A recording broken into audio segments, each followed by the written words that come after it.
Kathy, we're so sorry. We didn't respect you. You deserve your space. We know we were wrong. I'm Kathy. 47 years old. My family.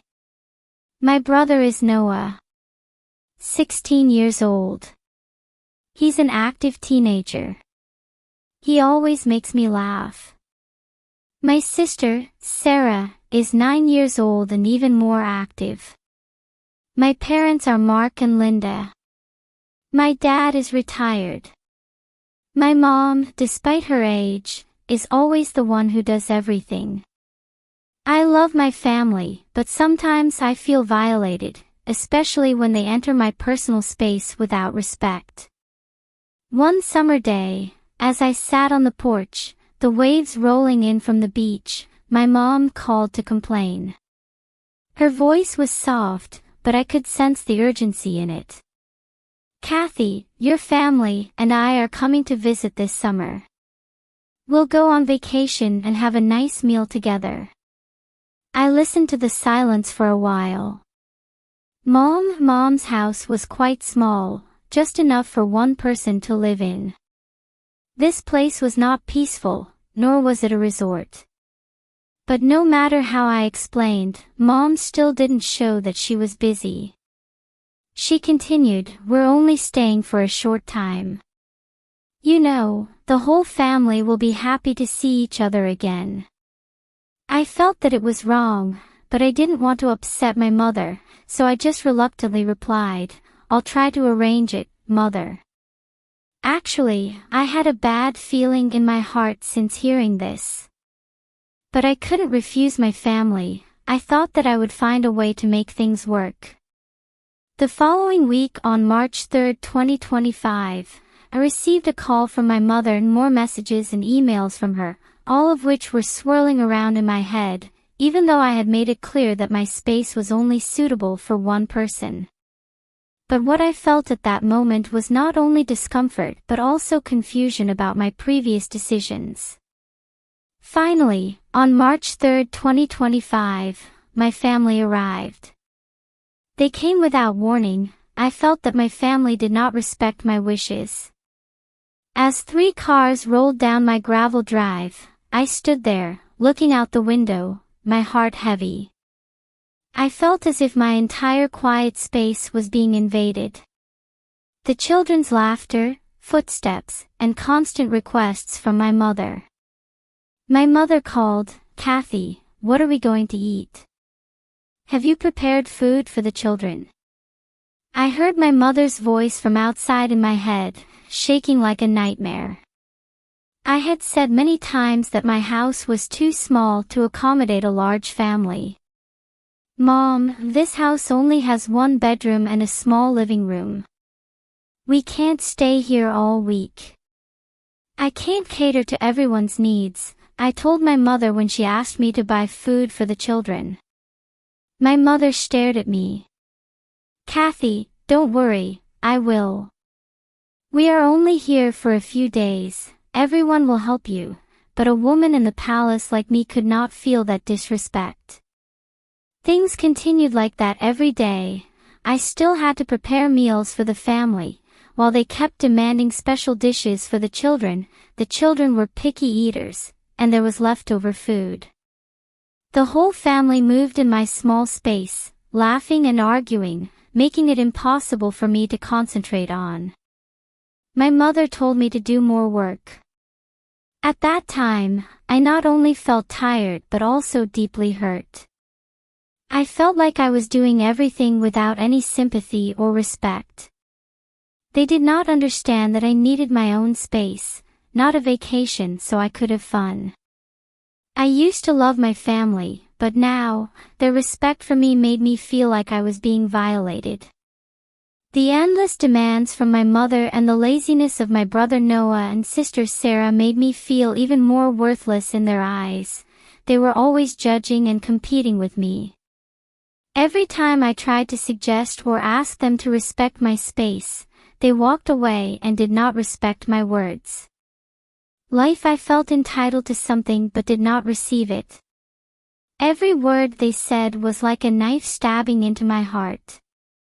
The disrespect from my parents and 2 children created a deadlock.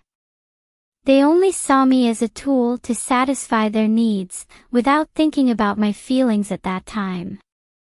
The subtlety, the disrespect, made me realize that my family did not understand me, did not respect me, what I was trying to build.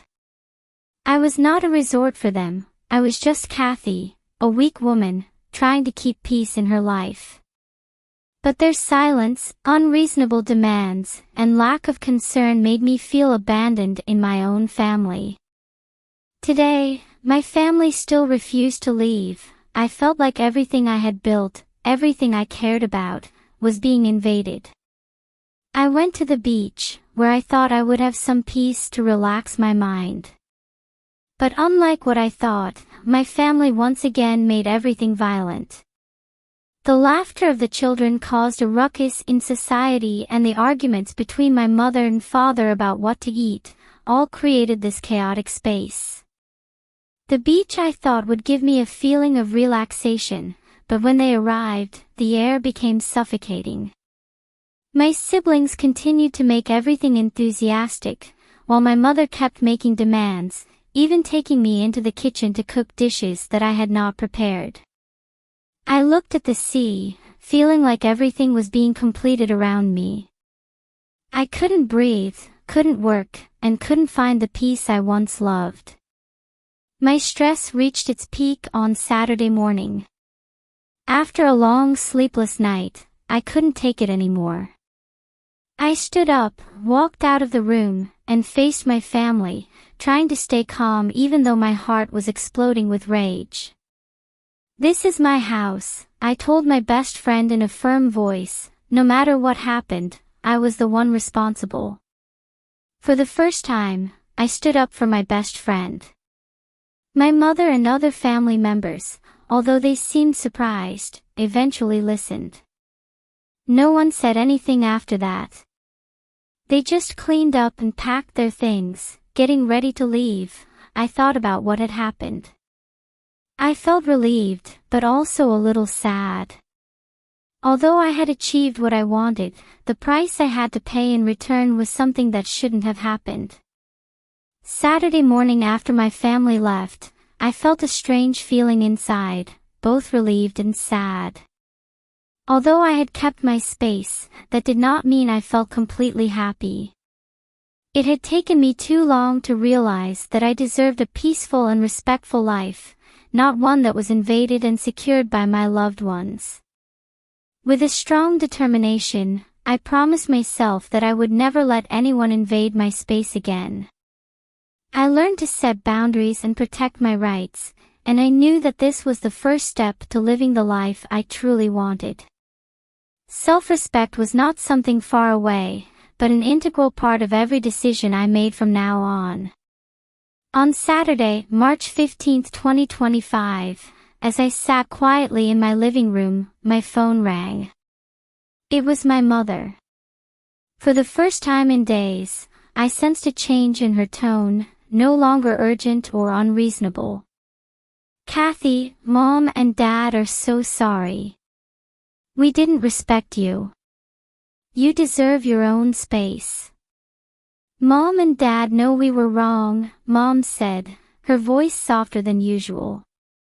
Hearing those apologies, I couldn't help but feel a little touched. I was silent for a moment as tears fell, then gently replied, "Mom, thank you for your apology, but I also need time to think about everything that happened." At that moment, a voice of being violated rang out in my head. I don't take revenge.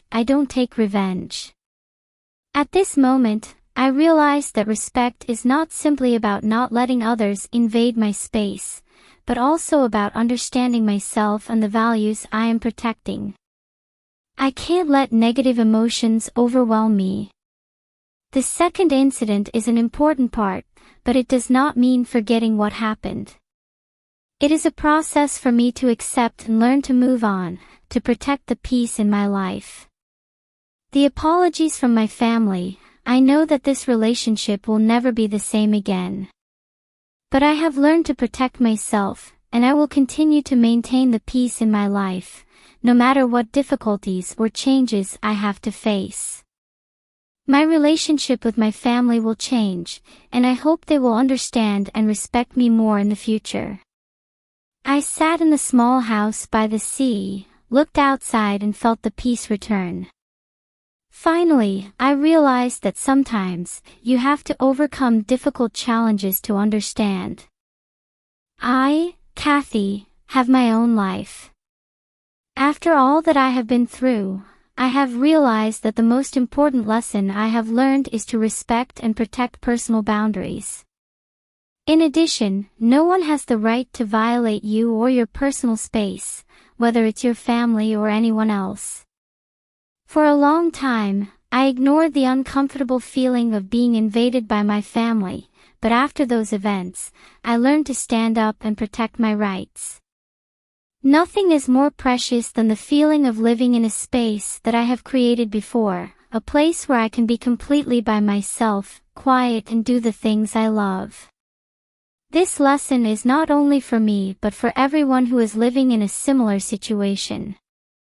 We need to learn to recognize and protect the boundaries that we set. Respecting the work of protecting the living space is recognized and respecting one's own feelings.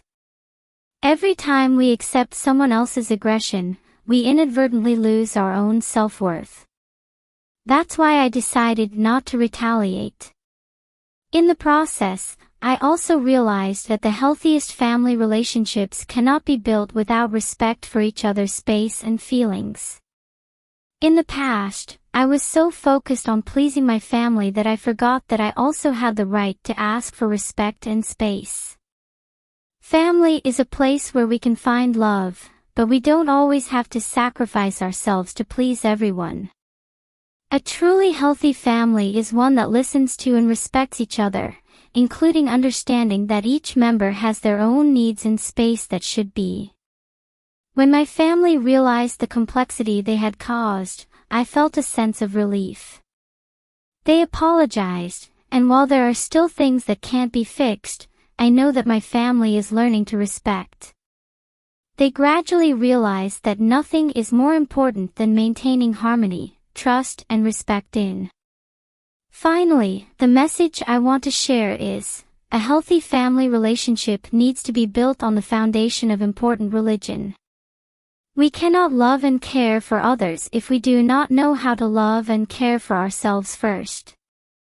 A healthy relationship bond will only exist when each person in the family knows how to listen, understand, and respect each other's differences, thereby creating a healthy and harmonious living environment and favorable